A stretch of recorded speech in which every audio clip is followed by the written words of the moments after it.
Salmo 23, começando no primeiro, diz assim: O Senhor é o meu pastor, nada me faltará.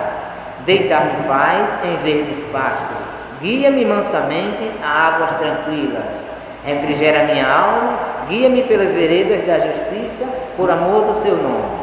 Ainda que eu andasse pelo vale da sombra da morte, não temeria mal algum, porque tu estás comigo. A tua vara e o teu cajado me consolam. Preparas uma mesa perante mim na presença dos meus inimigos. Unges a minha cabeça com óleo, o meu cálice transborda. Certamente que a bondade e a misericórdia me seguirão todos os dias da minha vida, e habitarei na casa do Senhor por longos dias. E vamos orar. Senhor nosso Deus e bondoso Pai, nós somos agradecidos ao Senhor pela palavra do Senhor que temos em nossas mãos, a Bíblia Sagrada. E por Senhor também nos dá a condição de pregar em todos os lugares com liberdade. Agradecemos porque ela é viva, ela é perfeita, a palavra do Senhor ela é fiel e digna de toda aceitação. Peço que nos abençoe essa noite, abençoe a mim na pregação, para que eu traga de forma clara e sucinta, e que todos possamos estar atentos a ouvir com fé, e que possamos exercitar a palavra do Senhor em cada dia. Fazendo esse pedido ao Senhor e te agradecemos em nome de Jesus. Amém. E vamos sentar. Nós temos uma passagem de Salmos, aqui o salmista Davi. Sabemos que são muitos salmos que existem, né, na Bíblia Sagrada, e são vários autores de salmos. Esse 23 é exatamente Davi é quem mais escreveu salmos. Então ele aqui está se referindo ao pastor dele. Ele era pastor de ovelhas, e ele está se referindo ao pastor de todos os que estamos como filhos de Deus. Então aqui o Senhor, ele está dizendo que é o meu pastor, o rei Davi. Então a cultura e a economia da época dos salmos era baseada na agricultura. Então o pessoal vivia mais da agricultura, plantações, criação dos animais. Então nós temos muitas referências, né? Temos muitas referências referente ao plantio, rebanhos, colheita e etc. Então neste salmo Davi, que era pastor de ovelhas, faz uma alegoria. Alegoria quer dizer assim, é uma comparação que está fazendo em relação a Deus, que é o nosso pastor, e o seu povo, que são ovelhas. Então nós fazemos parte de um rebanho de Deus. Então essa alegoria, ele está se referindo a uma simbolização, ele está simbolizando Deus em relação a si, pastor, e todos nós como ovelhas. Então Deus, ele supre as necessidades do seu povo, né? Ele é quem faz com que a gente consiga as coisas que precisamos para o nosso dia a dia, para o nosso sustento, para a nossa sobrevivência. Então nossas necessidades não são nós homens, por exemplo, quem tem um carro velhinho, o desejo é ter um carro novo, né? Ter um carro novo é bom, ter um meio de transporte da nossa propriedade sendo novo, a gente vai achar bom, mas nossas necessidades não são exatamente isso. Nós temos outros tipos de necessidades que são realmente. A gente pode ter um carro novo também, se locomover com um carrinho velho, não tendo carro, pode ter outro meio de transporte. Se não tem nenhum sob o nosso comando, a gente tem coletivos, né? Para nos deslocarmos para o trabalho, para a escola, para o colégio, para lugares que a gente é distante da nossa moradia. Então, nós gostaríamos de ter um carro novo. Quem dirige gostaria de ter um veículo novo em suas mãos para dirigir. Já os jovens deviam estar todos aqui, né? É uma pena que está uma grande parte da igreja. Eu queria até lembrar que sobre pregação tem jovens aí que já dava para acompanhar o culto nessa ocasião. Os jovens com menos de 10 anos, eu creio que dava também. Esses de 6 anos ou menos, tudo bem ficar lá, mas eu acho que acima de 6 já dava para ficar por aqui juntos, porque tem mensagem que a gente prega que é muito bom, serve para eles também, né? E vai ajudar até o pai ou a mãe, alguém que estiver com ele, desenvolver, dialogar em casa sobre o que é pregado aqui na igreja. E quando o pastor chegar e voltar, a gente pode fazer essa pequena mudança aí. Então, os jovens, eles gostam de ter coisas novas também. Por exemplo, geralmente tem um mais moderno. A gente vê que gosta de mudar de celular constantemente. Cada vez que tem um lançamento, quanto mais tem recursos, mais a pessoa quer adquirir aquele bem. Os jovens gostam muito de se divertir com PlayStation, né? PlayStation, então ele gosta de quanto mais moderno, mas eles querem estar com ele em mãos. Então, existem outros meios de você também brincar de PlayStation. Tem videogames aí de preços mais acessíveis, então os pais podem adquirir esse produto para eles se divertirem, mas eles sempre querem um mais moderno, um mais sofisticado, uma brincadeira para se divertir, que tem muitos recursos, então vai sair bem mais caro para se adquirir esse produto. Então, as mulheres geralmente não pensam nessas coisas, né? As mulheres, elas preferem mais se cuidar da beleza, né? Da beleza do seu corpo, então, da sua fisionomia, se cuida. Então, ela costuma ir no salão de beleza, se cuidar, mas então, não é nada de errado nisso. Então, as mulheres têm que se cuidar também, como os homens também devem se cuidar tudo mais.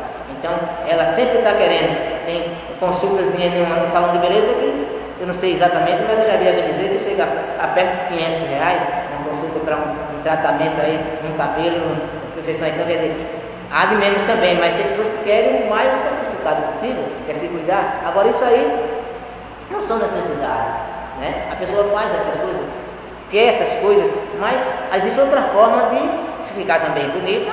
O homem pode ter um meio de transporte, o jovem pode ter uma diversão também de um objeto caro, pode ser um objeto mais barato. Então, cada um pode ter esses bens sem ser necessariamente necessidades. Aquilo que a gente está precisando mesmo tem que ter em mãos. Então, que maravilhoso mesmo é saber que Deus tem cuidado de nós. Ele nos dá condições de a gente conseguir essas coisas, mas Ele quer que a gente se preocupe mais com outras. Então a gente vai se ligar hoje em alguns pontos aqui nessa mensagem, uma mensagem prática, fácil de entender. Nós vamos ver alguns pontos aqui, de forma rápida também, a respeito do Salmo, as coisas que Deus nos supre, né? Então, o tema da mensagem de hoje é exatamente Salmo 23. A gente leu, é exatamente o tema. Em vez de Salmos 23, o tema é Salmo 23. Então nós vamos ver alguns pontos aqui referentes a esse texto que a gente leu aqui, esses 6 versículos que constam no capítulo de Salmos, capítulo 23. Então aqui nós vamos ver o primeiro ponto, que ele diz que ele nos oferece verdes pastos. Deus nos oferece verdes pastos. Está no versículo 2, a parte A do texto que nós lemos agora, que diz o seguinte, você pode acompanhar: deitar-me faz em verdes pastos.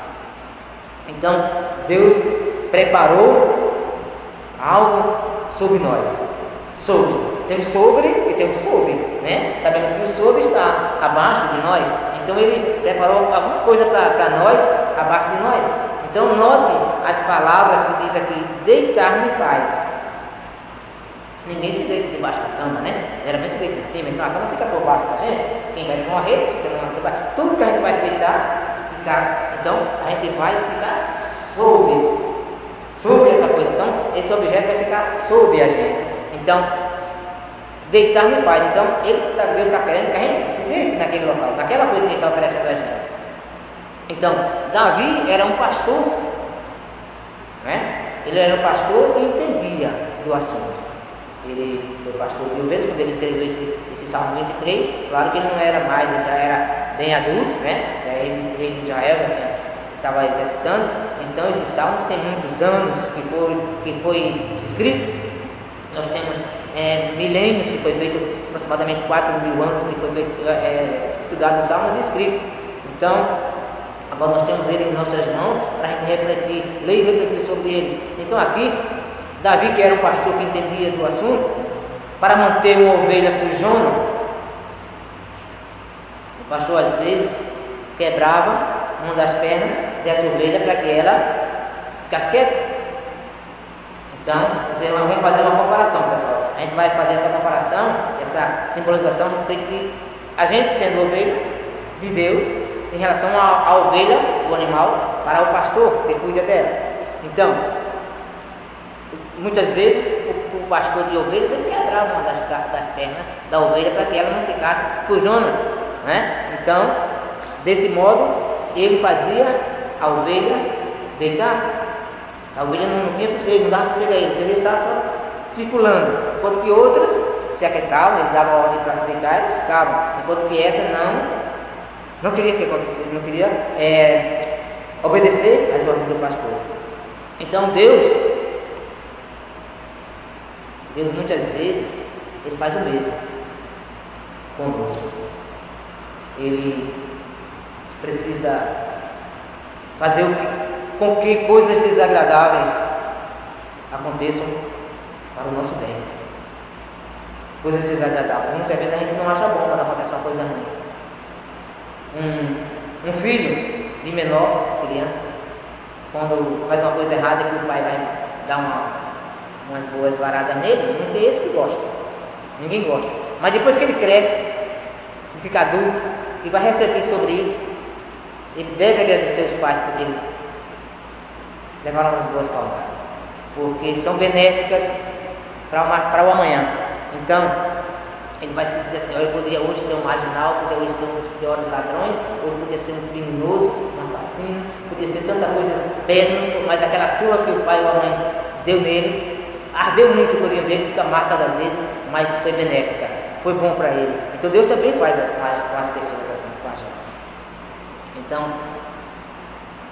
para o nosso bem, Ele faz acontecem coisas desagradáveis. Mesmo quando isso acontece, debaixo de nós temos verdes pastos. Porque aquele que é considerado filho de Deus, aquele que recebeu Jesus como Senhor e Salvador, hoje nós podemos dizer que fazemos parte desse rebanho de Deus. Naquele período dos Salmos, eram os israelitas que Deus considerava como esse rebanho, meu povo. Ele chamava até de meu povo. Hoje, esse meu povo se refere a todos que somos salvos. Então, ele mesmo, a gente chegando a esse ponto de ele castigar para forçar você a deitar, ele geralmente coloca em verdes pastos.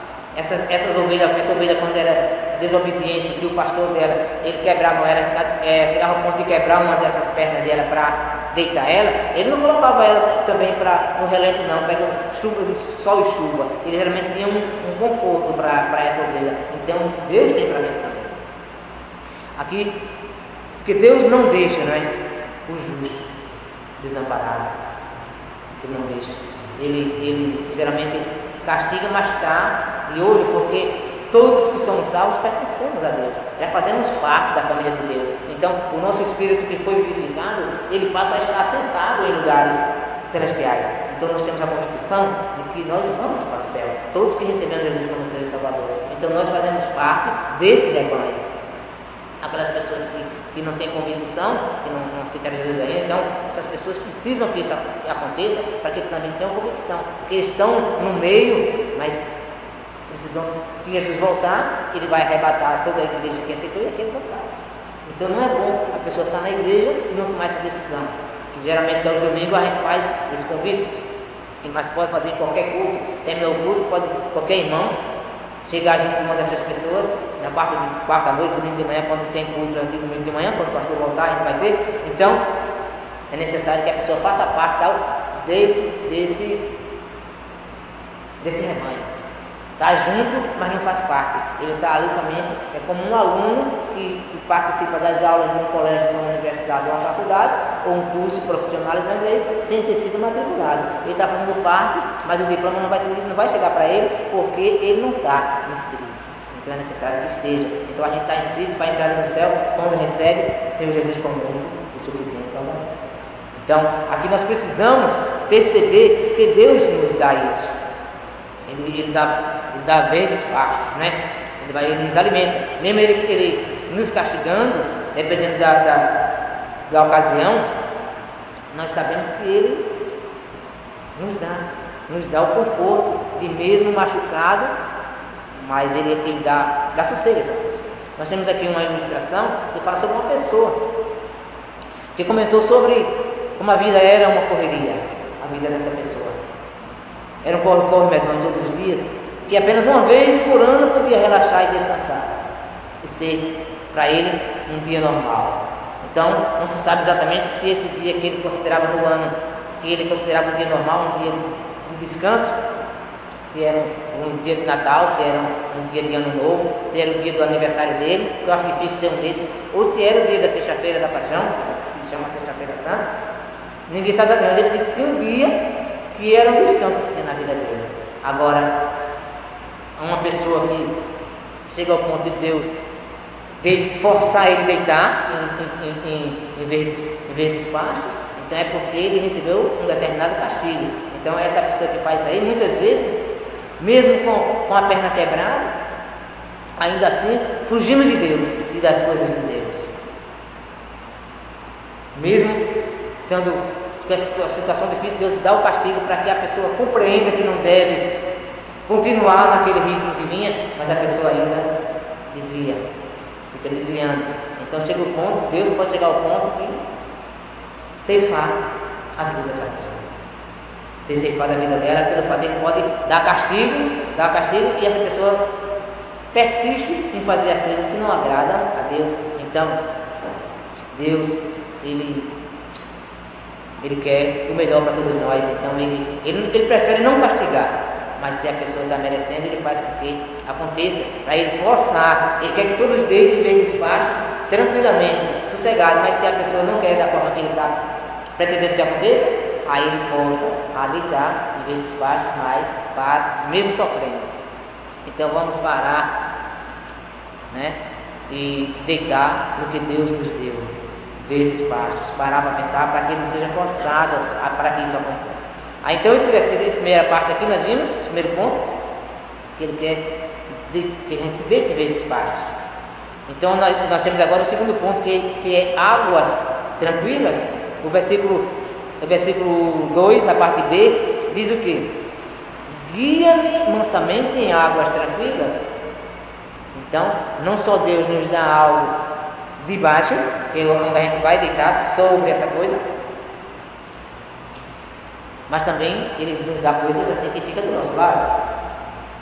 Águas tranquilas, geralmente que se você entra num rio, a correnteza no meio, violenta, a gente não vai tomar naquele meio, porque é arriscado ser puxado pela correnteza. Então a gente tem que ficar naquela parte, principalmente quem não sabe nadar. Muitas vezes até quem sabe nadar já sente muita dificuldade para certos riscos que correm. Então muitas pessoas morrem afogadas, mesmo sabendo nadar, porque se arriscam demais, ficam autoconfiantes, né? Então é importante que a gente, mesmo sabendo nadar, mas ir para águas mansas, águas tranquilas. Então a água geralmente você entra num rio, numa lagoa, num açude, você vai, a água fica do nosso lado. Se você ficar em pé, a água ficou de lado, não tem como a água ficar embaixo da gente ou totalmente em cima, fica de lado. Então, ovelhas não gostam de beber de águas turbulentas. As ovelhas não gostam de águas turbulentas. Então elas precisam ser águas tranquilas, para que elas usufruam daquele líquido precioso.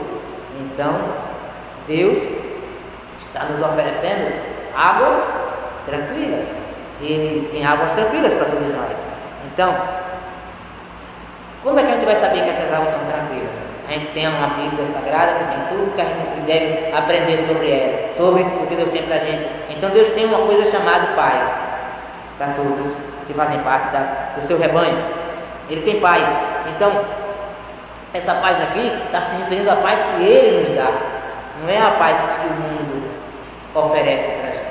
Então aqui a gente vai ver em João 14, 27. Jesus está dizendo: deixo-vos a paz, a minha paz vos dou. Não vos dou como o mundo a dá. Não se turbe o vosso coração, nem se atemorize. Então Jesus está dizendo que Deus está deixando a paz para a gente. Não é a paz que a gente encontra em diversos lugares. Está se aproximando muito do final de ano aí. E no final de ano, geralmente, quando as pessoas se cumprimentam, né, desejam saúde e paz. Saúde e paz. Todas as pessoas, mesmo falando, curtindo, mas é saúde e paz. Às vezes está com uma doença pesadíssima, né, uma cirrose pesada no álcool, mas ainda está desejando e querendo paz. Agora, essa paz que essas pessoas se referem é a paz que o mundo está oferecendo. Não é essa paz que Jesus está oferecendo a gente, dando a paz. Então, deixo-vos a paz, a minha paz vos dou, não vos dou como o mundo a dá. Então ele diz que não se turbe o vosso coração, nem se atemorize. Porque a paz que ele nos dá é a paz verdadeira, é uma paz que vai entrar no nosso íntimo e a gente vai precisar guardar esses ensinamentos de Deus. Está também escrito em João 16, 33. João 16, 33, mais na frente um pouquinho, quem estiver querendo acompanhar. Então, João 16, 33 diz: tenho-vos dito isto, para que em mim tenhais paz. Tenho-vos dito isto, para que em mim tenhais paz. Continua: no mundo tereis aflições. Deixa dizendo que a gente tem aflições no mundo. No mundo tereis aflições, mas tende bom ânimo, eu venci o mundo. Então Jesus está dizendo que é para a gente ter bom ânimo, e ele venceu o mundo. Então a gente está com condições, também, ele diz também que nós já somos mais do que vencedores. Então o ser humano que é salvo e recebeu Jesus como seu Salvador, mesmo tendo aflições, tendo dificuldades aqui, mas ele disse que nós somos já vencedores. Então tem de bom ânimo, porque ele venceu o mundo. E também tem em Filipenses 4, versículo 7, diz e a paz de Deus, ali a paz de Deus, que excede todo o entendimento. Então a paz de Deus, ela excede todo o entendimento, ele está acima, né? Ele está sendo muito superior. A paz de Deus excede todo, por mais que a gente tenha entendimento, tenha conhecimento, mas a paz de Deus, ela excede, então ela é muito superior. Então, e a paz de Deus que excede todo o entendimento guardará os vossos corações e os vossos sentimentos em Cristo Jesus. Então, a condição disso ser realizado se encontra no versículo anterior. Quem tiver em Filipenses 4, 7, você vai ver em 4, 6, um versículo que antecede esse que a gente leu agora. É uma condição, a condição disso ocorrer está exatamente no versículo 6 de Filipenses 4. Diz assim: não estejais inquietos por coisa alguma, antes as vossas petições sejam em tudo conhecidas diante de Deus, pela oração e súplica, com ação de graças. Então Deus está dizendo que as nossas petições sejam em tudo conhecidas. A gente deve expor a Deus as nossas petições. O que a gente está sentindo, a gente está precisando, a gente deve entregar nas mãos de Deus. Que Ele vai fazer com que sejam tudo, agora de forma que seja em súplica. A gente vai pedir uma vez, não aconteceu, vai persistir. A gente vai cada vez mais se humilhar, insistindo, pedindo a Deus para que Ele nos atenda. E outra coisa, pedir e agradecendo por tudo que Ele nos já deu. Aqui está dizendo, com ação de graças. Então a gente vai pedir agradecendo a Deus, né, por tudo que Ele nos tem dado. E satisfeito, contente, mesmo estando com dificuldade, mas a gente tem que pedir a Deus, persistindo, com ação de graças, agradecendo a Ele pelas outras coisas que Ele nos tem feito. A gente está aqui por quê? No mínimo, Deus fez inúmeros livramentos com a gente, com todos nós hoje. A gente saiu de casa para alguns lugares e não ocorreu nada desagradável. A gente está aqui reunido, né? Então, Deus faz livramentos com a gente que a gente nem percebe. A gente às vezes sai de casa, passa um perigo tão grande por a gente, que a gente diz que eu for, a gente não tomei nenhum susto, foi um sossego total. Aí se esquece que o perigo maior passou que a gente nem percebeu, que podia ser fatal, e Deus não permitiu que isso acontecesse.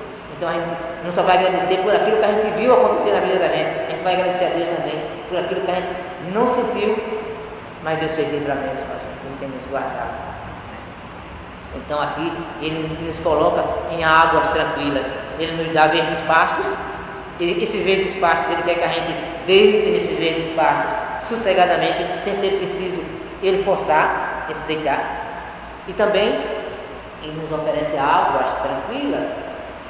Para isso acontecer, a sequência a gente vai ver dessa mensagem sobre a gente, como é que a gente consegue não ser castigado por Deus, para Ele esforçar a gente ficar em verdes pastos e também não se submeter a encarar águas turbulentas, águas violentas, águas que a gente não vai conseguir superar ou atravessar ou ficar ali se banhando naquele local, né? Então nós vamos ver agora o terceiro ponto, que é veredas da justiça.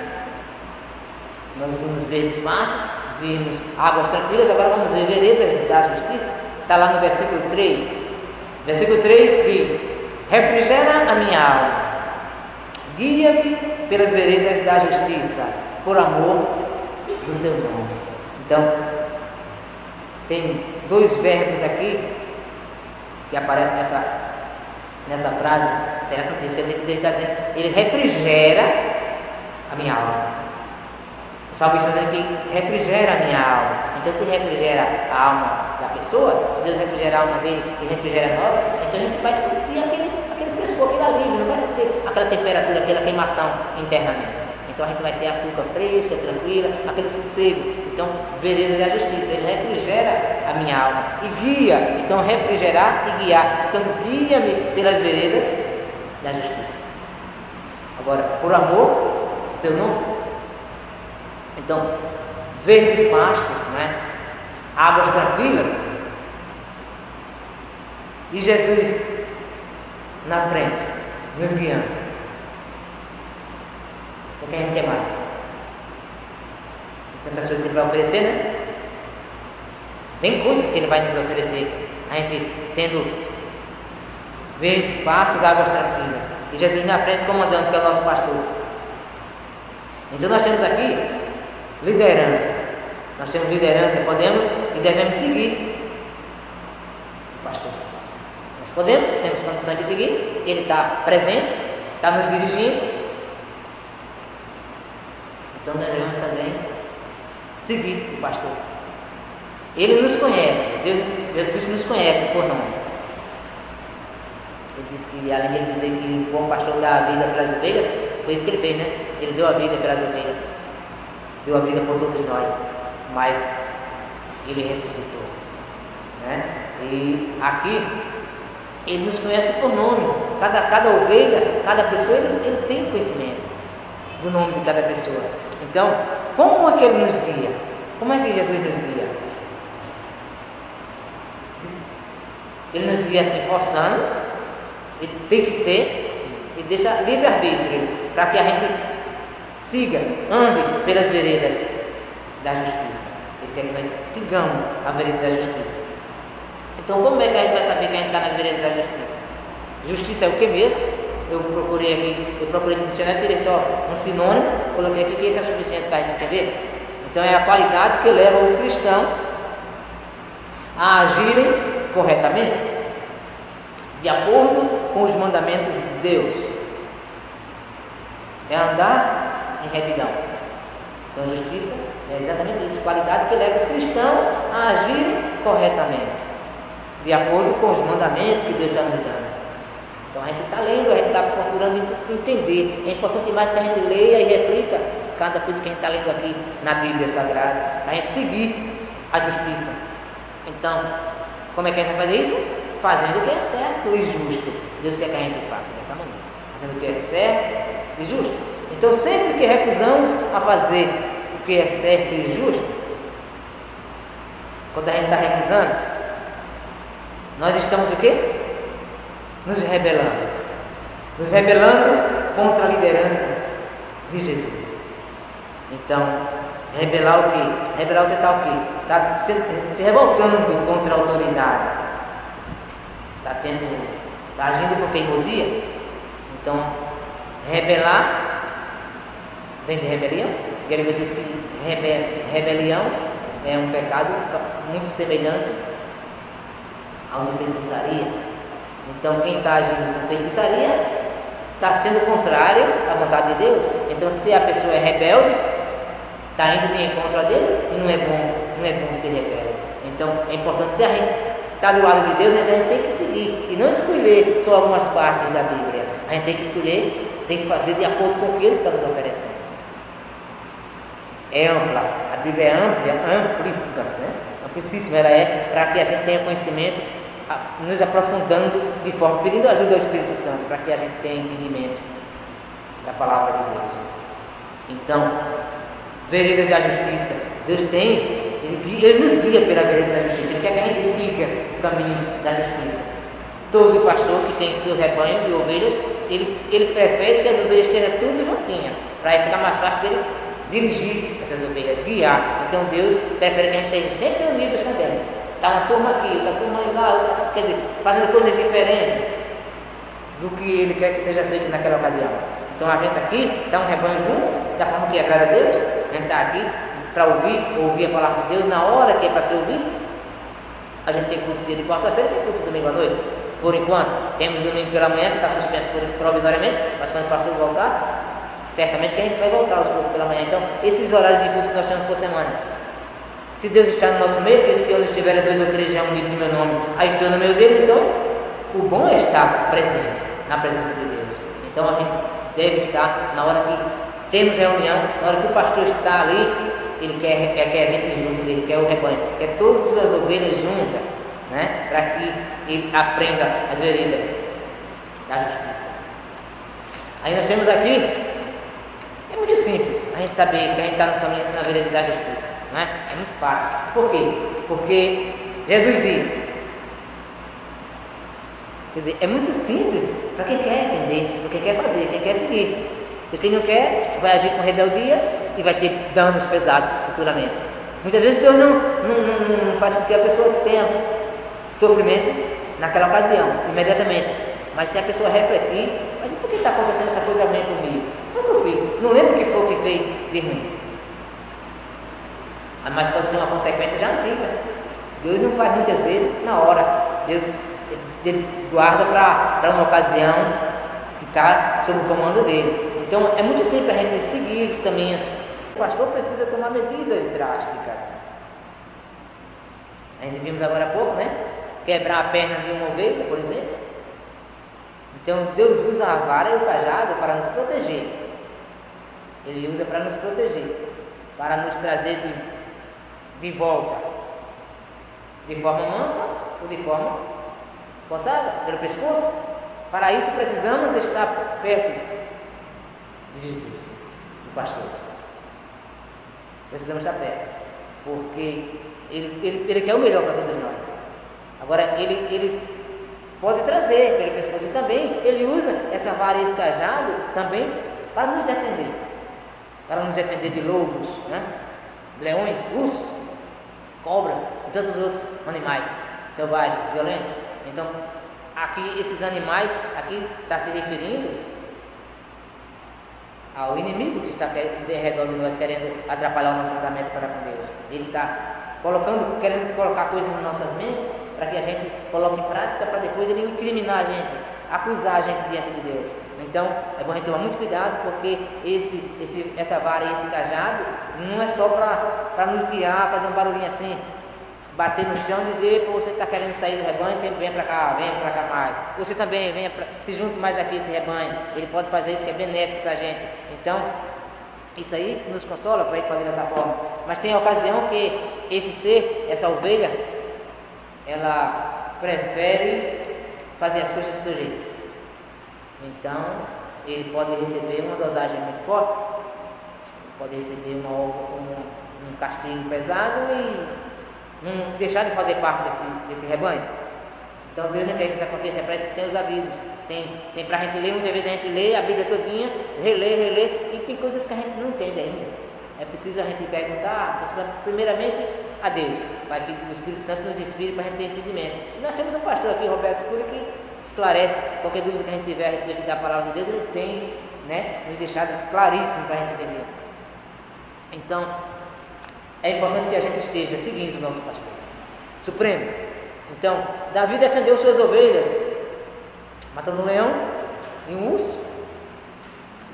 Esses animais ferozes queriam atacar seu rebanho, e ele devorou esses animais. Então, Jesus nos protege do inimigo e estamos salvos em suas mãos. Não é? Ele nos protege do inimigo. Está em 1 Pedro, capítulo 5, versículo 8. 1 Pedro 5, 8.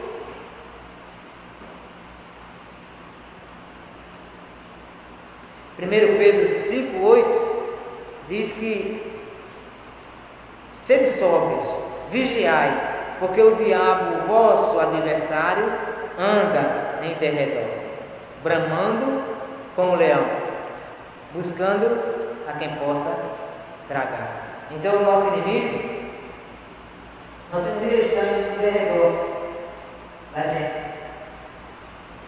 querendo atrapalhar o nosso andamento para a Deus, querendo atrapalhar, querendo complicar a nossa situação. Então a gente tem que ter muito cuidado, vigiando e orando. E Deus manda a gente orar sem cessar. Aqui, está dizendo que está em derredor, bramando como um leão. Então, Jesus Cristo está com a vara e o cajado para nos livrar disso. Agora, para que isso aconteça, a gente tem que estar confiando nele. Tem que estar junto dele, fazendo parte daquele rebanho que está sob comando desse pastor. Então, também está em João 10, 27.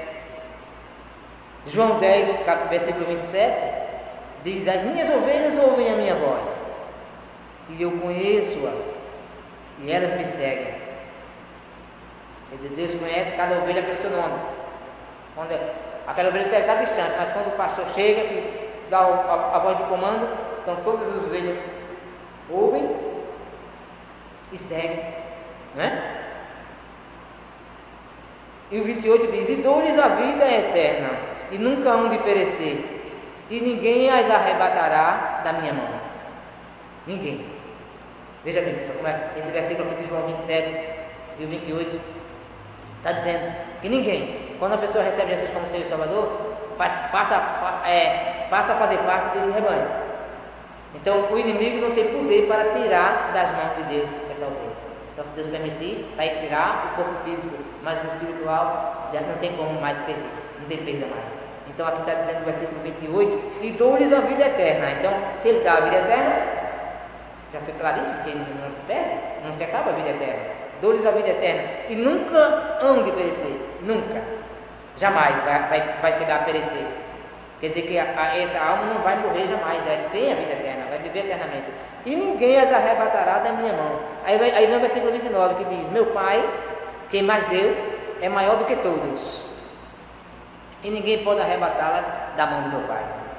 As pessoas ainda ficam duvidando, perde a salvação, perde e ganha, quer dizer que fica nesse perde e ganha. Quando aceita Jesus, não é escrito no livro da vida. Aí depois, quando comete um erro, Jesus apaga, fica brincando de apagar e colocar novamente no livro da vida.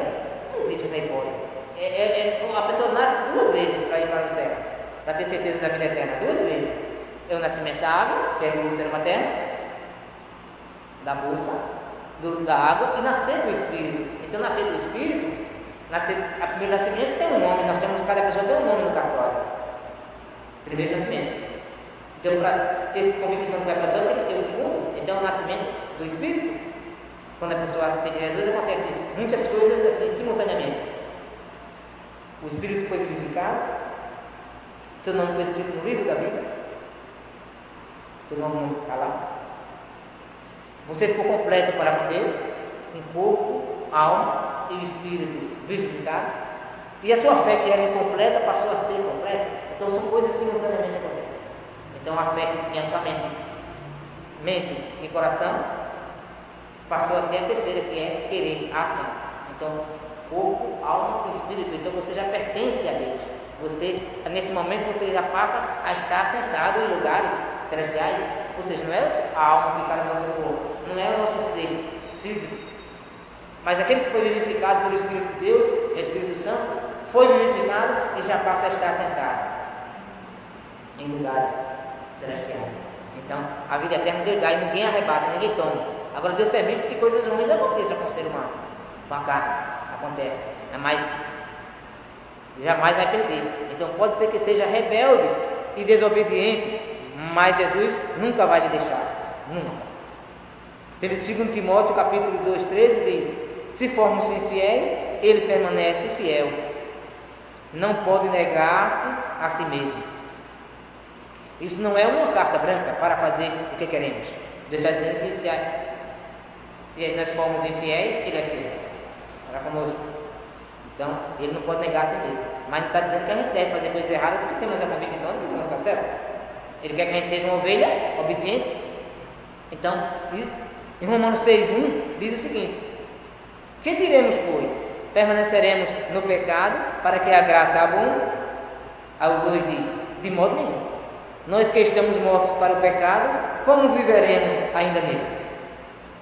Se nós formos mortos para o pecado, a gente não vai voltar a alimentar essa coisa ruim para a nossa vida, que Deus não aprova.